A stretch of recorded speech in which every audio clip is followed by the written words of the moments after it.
When I was 20 years old, I was on a vacation and woke up one morning rather strangely. I woke up and had a very clear sense that God had something to say to me. And I sat up in bed, and I just remember having this feeling of just shut up and listen. And so I did, and he did speak to me. It wasn't audible, but it was very clear. He said the words, "Shane, if I'm going to use you, it's not about what you're doing, it's about who you are." And up until that point, the primary focus of my Christian efforts were pretty much on doing the right things. Since that point forward, the primary focus of my Christian efforts have been on becoming the right person.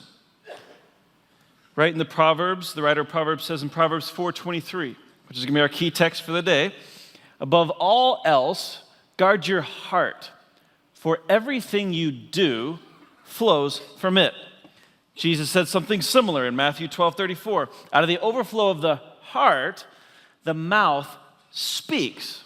So essentially, if I could depict you on this page as a t-shirt, everything external, what you do, what you say, your behaviors, the way you interact with the world, everything out here flows out of what hides in here, your heart.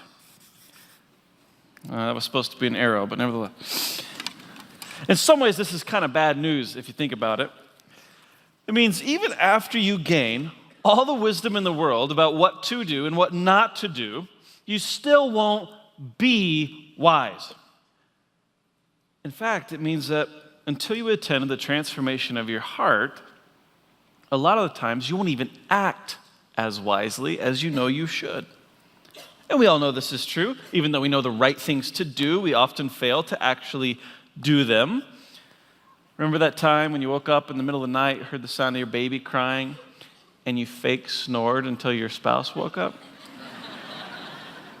Takes one to know one. I do these things I don't want to do. For instance, I know it's wise to be content with what you have. Well, just this past Wednesday, I was sitting at a stoplight, just sitting there thinking, I hate my car. It's this kind of girly sedan thing, and I used to have an SUV, and then I saw one drive by, I was like, oh, yeah.